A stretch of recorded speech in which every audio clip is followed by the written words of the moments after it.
you know, Lee calls me after I talked to Tommy. So now I'm twiddling my thumbs. You know, I had 2 potential gigs, and now I got nothing.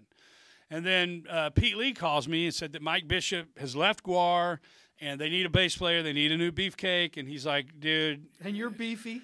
Yeah, and I like cake. No, but I mean, me and Pete, the last time we had worked together, like basically told each other to fuck off and I'll never work with you again. So, you know, the last time we tried to get something together, we were just like, we can't work with each other. And so, you know, it was strange that he even would say, I know the guy, but he told him, I know the guy, and you got to call this guy. So he says, man, they want you to come up and audition. And I'm like, fuck yeah, man, GWAR. And he, you know, so he's like, yeah, man, you come up here, you're the guy, you know, you're a ham, you're funny, you can play. Plus, you can defend yourself. Yeah, and others. So I'm like, fuck yeah, dude, hell yeah. And he goes, the only problem is you got to pay for your own flight. And I'm like, you know, well, I'm out. I don't have any money. You know, and like an idiot, like I couldn't have scrounged it up somehow. But I'm just thinking, what do I have in my pocket and potentially anytime soon? And it, you know, it was nothing. So I was like, man, I don't have any money. I can't afford a plane ticket. And so we kind of left it at that, like, fuck, man. He goes, dude, you got to get this gig, man. You're the guy.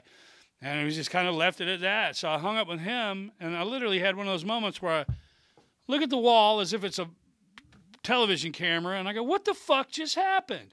You know, just 3 potential fucking great gigs, and now I'm nothing.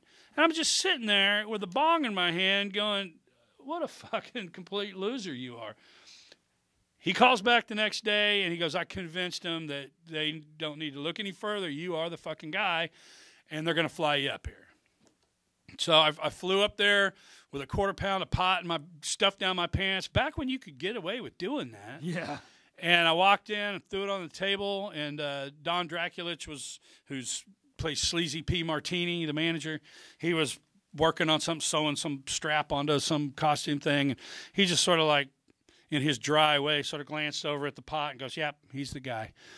Because it's Texas weed. Yeah, buddy. That was, and the caliber of weed that I brought compared to the caliber of weed that the shittiest weed you can get now, I mean, that was like dog shit. Yeah. But I went in there and I'd learned like 40 songs. They hadn't been playing in like a year.